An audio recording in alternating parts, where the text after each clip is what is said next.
Hey y'all, what's going on? It is Barb Meets World, and we are back again to discuss Married to Medicine's Season 11, Episode 14, Crossing Paths. But before we get into all of that, I need you guys to just do a few things for your girl, which include liking the video. Yes, like the video because it helps me and my channel in terms of the algorithm. It helps me attract new subscribers such as yourself. And if you are not a current subscriber, go on ahead, hit that subscription button and become a Barb's babe because I would love to have you. Also, drop me a comment in the comment section below. Let's have a good kiki. I would love to know your commentary on the episode. I would love to know your opinions on the episode, all of the above. So drop me a comment down there. Also, turn on your notification bell so you know each and every time I make an upload. And last but not least, share me with all of your folks, okay? And here we are. Here we are. My apologies, y'all. And don't mind the attire. I'm going to go to the gym directly after I record this video. So yes. Glad to come to you guys with my thoughts and opinions on this episode. I do apologize for my tardiness, but we're kind of getting down to the wire here. This is the episode right before the finale. We have the finale on Sunday. So I feel like there's still, of course, things to discuss, but it's just not as extensive. So yeah, we're getting down to the wire. We're getting down to the point where we kind of just are reiterating what has gone on in episodes prior. No like new beefs or anything are being introduced. So yeah, that's just where we are in the season. Nonetheless, this episode began with Simone actually popping in on Jackie, like for old time's sake. Y'all know this is something that they used to do all the time. And so it's good to see them getting back into that old routine. So they're sitting at Jackie's office having a little lunch, and Jackie tells Simone that Phaedra actually did wind up cutting her a check for the $40,000, which is from the Met Gala, you know, that whole fiasco and everything where they were short because Phaedra wanted to say, yeah, let's go ahead and ask to raise $100K, and they were nowhere near that. Yeah, okay. So she did wind up cutting the check, which finalizes all the business dealings with the Met Gala. And my only thing is, you know, and it's not to give Phaedra credit because I'm the last person trying to ever give her credit for anything because mama, she has her things about her. But what I will say is it's just kind of still a little odd that the ladies didn't say anything, or everybody kind of just allowed Heavenly to say that Phaedra, you know, didn't pay up like she was supposed to online and stuff like that. And there was that whole drama and Phaedra like posting the check, if I'm not mistaken. I didn't pay too much attention to it, but I did kind of think like, okay, well, if they know that it was settled in the episodes leading up to, you know, or if they knew it was going to be settled by the end of the season, then I would have thought that somebody would have like probably stepped in and been like, Heavenly, and you know, that's not how it went down. I don't know. That was just my thoughts. Furthermore, you know, we know Phaedra still has no desire to be amongst these ladies. She has got her peach in hand as of now. And Jackie even mentioned that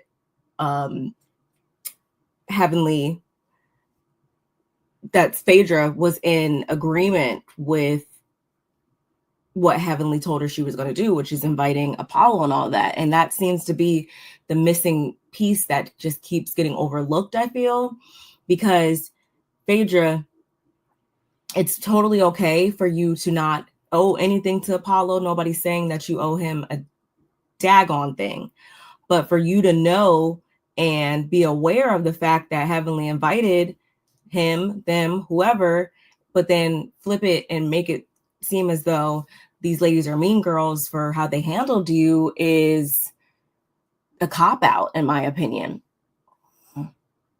And I love that Simone brought up how Apollo was brought to the reunion last year, which, you know, Phaedra should have known, her being a veteran in this whole Bravo sphere.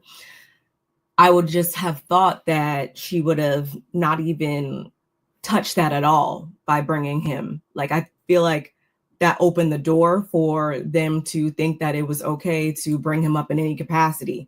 So I'm pretty sure she'll never do that again. And her whole reasoning, I guess, behind that was that New York was more of a controlled setting versus, you know, the instances where Apollo sees her with other men and has gotten mad. So I feel like even the bubble she tried to portray last year, which was that we're just, you know, the best co-parents and have a great co-parenting relationship, has gotten burst by what we've seen develop this season. You're talking about he's gotten mad and stuff like that. I feel like that just wasn't the picture that she was trying to paint at first. And I feel like that all goes back to her just being very mindful about what she divulges to us, and her being a very mystic cast member on these shows, if you will. I don't know, just kind of weird to me. What else?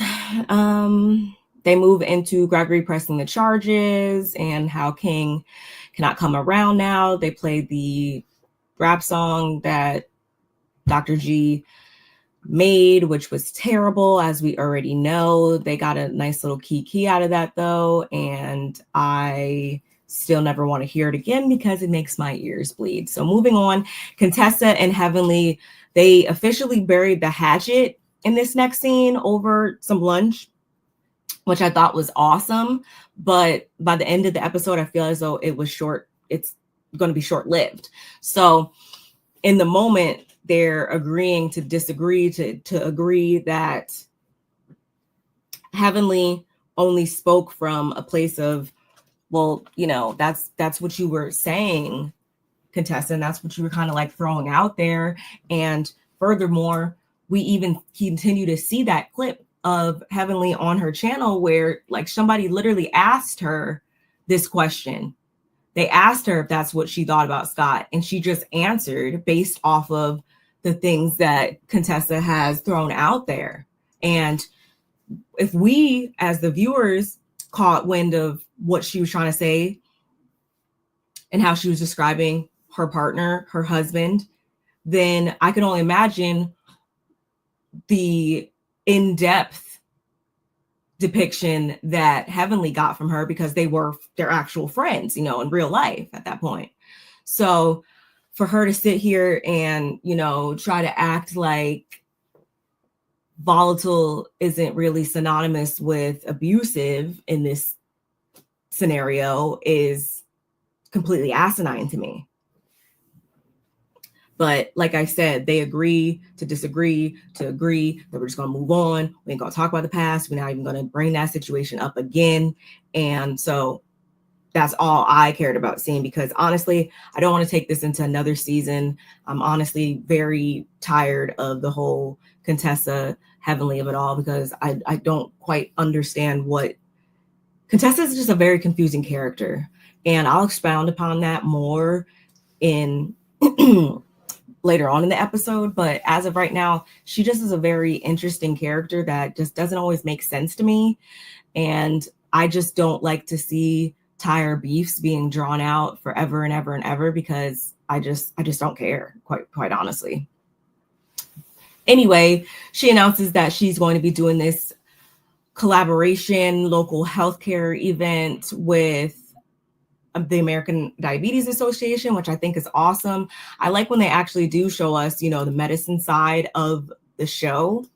I actually really enjoy that, because it's just a nice break from the drama and stuff like that. And I do like seeing Black medical professionals in their glory, doing their thing and educating the public and providing these necessary services. So I think that this is something that they should incorporate more. I know that in the past, like there's always been that, yeah, the Met Gala, remember they went up to DC that time, things around COVID and stuff like that. Like there's always been an element of medicine, of course, but for me, it's always been like 75% drama, 25% medicine, I feel. And I would just like to see more of like 50-50 at this point.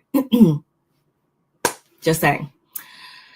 Heavenly thinks it's a bad idea, though, that Contessa wants to invite everybody, especially on the heels of what went down in Key West and just where everybody's at and the charges that have been pressed or whatever. So I'm completely in agreement with Heavenly's viewpoint on it. We know where things stand. And at the end of the day, if this is supposed to be a serious event and for some odd reason Contessa is giving these individuals, I feel like, too much confidence in their maturity levels, because yeah, in a perfect world, I would hope that they don't come down there and show out. But we know at the end of the day who we're talking about, people that cannot control themselves, if you ask me. And I'll let you guys fill in the blanks on who that comment is pointed at. So I'm totally understanding why Heavenly's like, okay, whatever. If that's what you want to do, girl. But anyway, moving on. Eugene had got his toe stitched up because there was a tow truck mishap. Crazy. Toya tells Eugene about the conversation she had in last week's episode with Sweet Tea, where she took no accountability, as we know, and she refused to try to get Greg on board. Eugene tells her how Greg was focused on whether or not King was their friend versus him and Sweet Tea, pretty much. And I feel like Eugene sometimes, I feel like in this whole side versus side thing, I feel like at one hand, especially by the end of this episode, I feel like all of the men don't respect Greg, his stance, how he went about things. They're not in agreement with how he went about things. But I feel like instead of somebody just jumping up and be like, man, you are dead ass wrong, I feel like they were all kind of just like tiptoeing around it and trying to gently get him to see that his actions and how he went about handling this whole situation was insane. And I feel like even with Eugene, I felt as though certain times he was more so digging back into the bag of Quad and them having like their old beef bag or whatever. I feel like even a lot of people in the comments and stuff like that, I feel like everybody's stance a lot of times is, oh, well, Quad has been like such a problem in the past and she's done this in the past and yada, yada, yada. And it's not to say that Quad doesn't have her things about her. I've never said that she is just an angel on earth. But in this scenario, I'm siding with Quad. I am, because Dr. G, I'm not even going to get on my soapbox about this. You all already know, if you guys have been watching the past 13 videos that I've made about this season, then you already know where I stand on that. So I'm not even going to beat a dead horse at this point. But I just feel like somebody should have stepped up and just been like, dude, you're fucking wrong, to him, and just completely called him out. And I do hope, and I do like to think that does happen at the reunion, if I'm not mistaken. At least there's going to be up, the ante's going to be upped, and it's not just going to be so much gentle, you know, man, maybe, did you think about this? And no, you're wrong. Anyway, over at Quad's house, though, she has this set up in-home date night, so to speak, and they go down to the jacuzzi, her and King, and the topic of discussion is, what does moving in together look like for them? He would rather get a home together, but for her, we know that her home is very significant. This is her palace that she has purchased for herself after being in such a tumultuous marriage and all of that. And of course, she has her PTSD and past traumas associated to that marriage. So for her, she sees it maybe as him flexing like his ego or trying to fuel his ego, versus his whole thing is, no, that's just the natural order of things. I think that's just something that they're going to have to really just sit down and figure out. When I got married, neither of us had a house, so this is not something that I've ever had to deal with. We bought our first home together. But if I did have a home prior to, and he had a home prior to, actually, scratch that. Maybe because it was too small anyway, but my husband, he did have his own apartment when we first moved in, and I was just getting out of the military, so I didn't have a place of my own. And we stayed in his apartment for like 2-3 months, I want to say, before moving into our own apartment. Obviously, that's, we're talking about renting versus home ownership in this case, but I totally understand wanting to just start off fresh and not have, this one moving into this house and, yada, yada, yada, because I can understand how that can make somebody feel as though a little bit either out of place or as though it doesn't feel like ours, because this was already something that was yours prior to. And sometimes, yes, we can admit that on Mad Day, people then want to hit you with well, this is my house, or this is my place, get them out, all that stuff. So I do completely understand how it is most beneficial, in my opinion, to just start fresh in a place together, unless there's some circumstance as to why you couldn't do that. I'm also very much aware that would be a dumb financial decision for someone to have like a home paid off or whatever, got a great deal, whatever, and give that up. I'm not saying she needs to give up her house, but rent it out.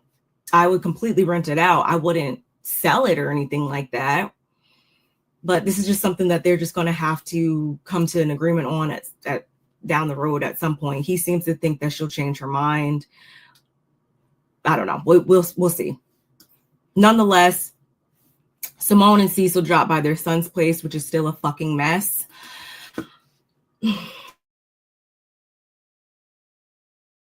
Y'all, they're not going to change. They're not going to be any different because I feel like there's no incentive to change. Yeah, Simone, Cecil, you come in there cleaning or whatever, giving them a bill, saying that you're going to require them to pay a certain percentage or whatever. I believe it when I see it. They're not bothered by the mess, obviously. But at this point, it would just have to be like a total cutoff for me. And you guys can say that I mean that that's not how you do your kids. I wouldn't know because I don't have kids, however you want to put it. But there needs to be a hard switch up. Otherwise, this is going to be a continuous conversation each and every time you pop up over there. So you want to say that the solution is to take 5% of their pay? Again, I will believe it when I see it. But that place was nasty and dirty. And they don't care. It's right on national TV, so whatever. So the diabetes awareness event, Damon thinks it's ridiculous that they cannot come around because there was almost, emphasis on the word almost, an altercation. I agree with that. And to me, it's giving Greg just, he can't stomach seeing Quad and King together. And I agree with that also. I did laugh when Quad showed up in Scrubs, though, because as she said, she's the doctor of restoration and repair and the librarian of a good read. That really did make me laugh. I can't even lie, y'all. Damon talking about him being a wrestler. I'm like, it all makes sense now. Why you're the quiet, stealthy type. Those are always the ones that you got to keep your third eye on. And for him to say that jiu-jitsu allows him to maneuver his wife around a good bit or whatever, I was like, well, excuse me. I feel like that's the first thing that he's ever said sexual in nature on this show. Okay. I see you, Damon. Okay. The Dunsfords, they wind up getting their last, and Quad, also Heavenly, was like, I don't plan on being there. There's no reason for us to be amongst each other right now. And in Heavenly's case, she agrees with Quad's whole stance on this whole thing. She's out too. I'm good. Contessa, because she has spoken to Sweet Tea, she tries to relay to the ladies that it's just super challenging for her to start, a marriage, then come into this group. There's extra pressure, not knowing who has your back and who doesn't. They also need to show her more empathy, especially because in Quad's situation, it was a very stressful environment last year. Quad's like, yeah, it definitely was, getting kicked off of a whole trip and et cetera, et cetera. They were not, she couldn't catch a break or gain any support for them last season, especially. But my whole thing is, Contessa, what happened to last week being as though y'all all corralled around each other, talking about you were having Quad's back, you all choosing Quad, only to then fast forward to this week and you're trying to you're hopping back on the fence or something. And that's why I said earlier, I'm just not understanding Contessa's angle, and clearly Heavenly wasn't either, which is why apparently there was a bigger blow up than we even saw in this episode, apparently, that they cut out and they had to step in and stuff like that because there was yelling and carrying on. And this is where I say that the amends that were made between Contessa and Heavenly were all just burst into flames at that point, because Heavenly, she just, same difference, can't understand what is going on in Contessa's head and what is she trying to get at. And Contessa, of course, thinks that she's in the right with how she's going about this. It's just like, what are you doing? I'm like, were you trying to make a moment because you are still just a friend of? Were you trying to like what are you trying to do? It's just so stupid to me. But anyway,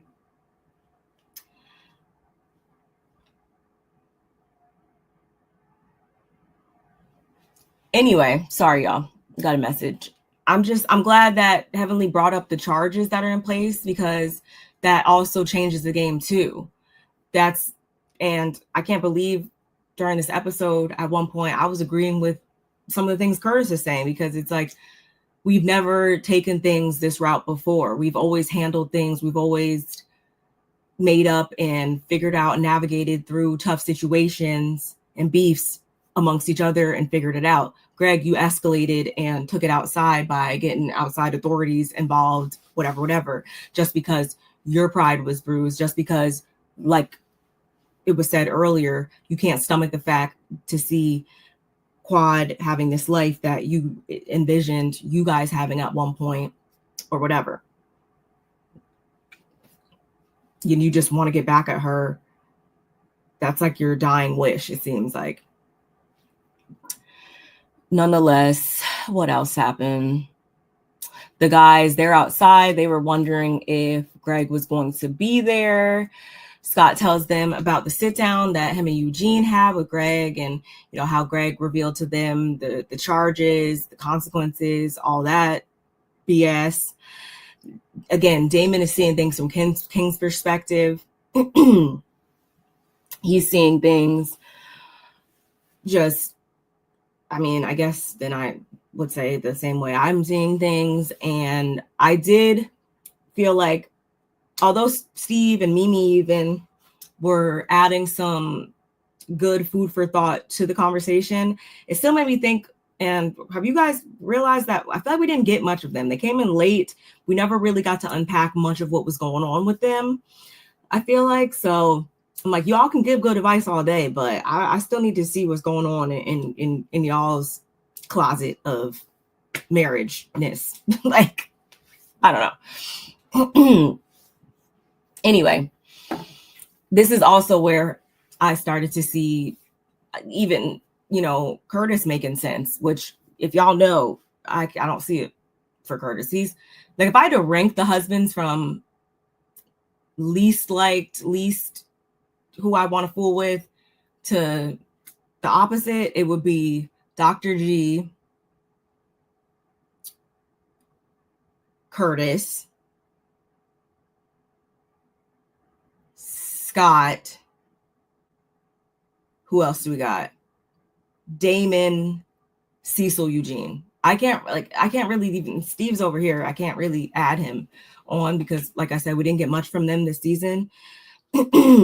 But that's how I would rank them. Y'all let me know in the comments how you guys would rank the husbands, because this whole situation let me know that y'all really do be knowing when, you know, your bruh is on some BS or whatever. It's just for some odd reason, I feel like a lot of times men, you guys have a hard time with accountability and holding each other accountable.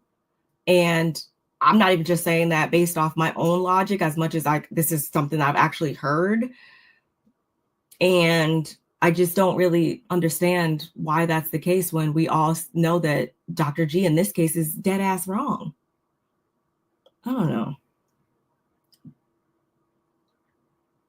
Greg's ego is getting in the way of how he's moving right now. Curtis is like, oh, absolutely. It was just weird. But anyway, the Dunsfords, shout outs to the diva Erica Gennaro TV. They were the last to come in. And as they come in, of course, like Quad already said, she was going to make her exit. Come hooker, come crook. So they're out of there. Sweet Tea is talking about how she feels awkward being around the group. And I feel like, okay, girl, well, if you feel so awkward, then why the fuck are you here? Go away from us.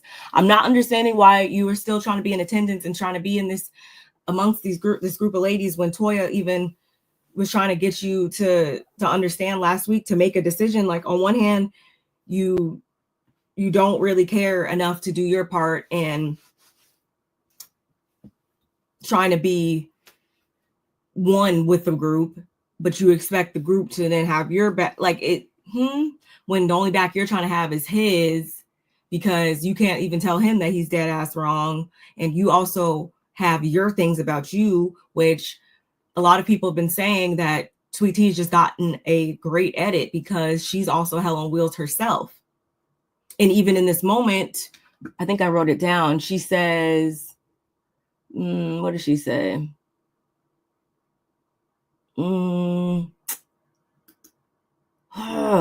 I know I wrote it somewhere, y'all. Sweet Tea, she's unsure. Mentally not always safe. I don't know. She just, bringing the smoke. She said something about like she's on ready pretty much she's like welcoming, I feel like, something to pop off. And Quad, on the other hand, has never once said that she's out here looking for an altercation, trying to pick a fight, trying to whatever. And it's like, at the same time, Letitia, I feel like, antagonizing stuff, or even going back to Key West, you had no business calling Quad a liar, or I don't remember what she said verbatim, but she's the one that cast the first stone in that whole back and forth by saying that Quad was being less than truthful about them having sex like 15 times a week or whatever.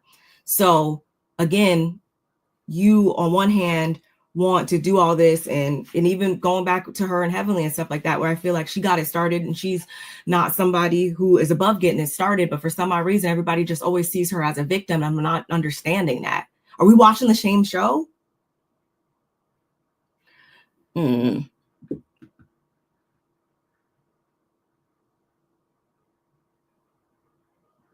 instead of saying a flat out yes, she says, she's been there. She's bought that t-shirt. When Mimi asked her, what exactly does she want? Like, based on the sit down between her, Toya, and Sweet Tea, because she's unsure, she's not clear, which is what I just said, that you're not even taking an approach because you're such a pick-me-sha and out here trying to go hard for this man who has shown more attention and more energy to being bothered about what is going on with his ex-wife than he has been with y'all's marriage, it seems like, this season. He made a whole song and you were over there talking about good job for his ex, dedicated to his ex-wife pretty much. Girl, you fucking all right? I should shout out to my best friend. That's her brand, Ruffna. Like, are you fucking all right? I don't get it. And Greg, I don't get you either, because your rendition of the events surrounding King's behavior, being very disrespectful, and they're just not being a lot of respect for him. I'm like, were you seeing the same things that we were seeing? Because I don't feel like King jumped off the porch with it at all, as much as he lets you know that you're not about to talk to my lady like that. So let's just get one thing clear. You were the one that got up and went over there first and was just doing a lot, in my opinion. But again, then moving over back to Contessa, it's like all of a sudden you are feeling sorry for Sweet Tea. I'm just so confused looking at so many different people in this situation. And Greg, if you don't feel like the guys truly have your back or whatever, again, why the fuck are you here? You don't even get paid. No, I wouldn't want them to have your back over some bullshit. And you and these charges and feeling however you feel is some bullshit, in my opinion. It is. Because it's about a get back more than it is that you were in fear of your life. And at the end of the day, if you were going to get tossed up, you were going to get tossed up, because you can't just be talking crazy like that to people. There's people out here that, and I always feel like I tell y'all, you cannot just say and go about things however you want sometimes, because sometimes, I'm not saying that putting your hands on another person is right. Don't get me wrong. I'm not saying that, y'all, but some people are not wrapped too tight. Some people will take it there with you if they feel disrespected. Some people are not above whooping your ass. So fuck around and find out if you want to. But I just think this whole thing is honestly so ridiculous, and I don't want the Dunsfords back on my TV screen, my phone screen, my iPad screen. I don't want to see them again next season. Move away from me with this.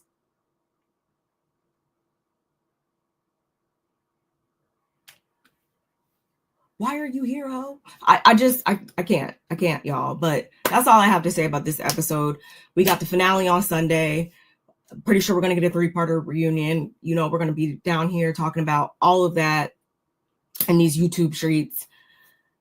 Because, honey, this has been a very interesting season, to say the least. Nonetheless, please like, comment, subscribe, share, do all of the things. Follow me on my socials that I've been scrolling along the bottom of the screen. Make sure you check that description box for all my other pertinent links. And again, let's get down in the comments. I will see you again in the next one. Bye.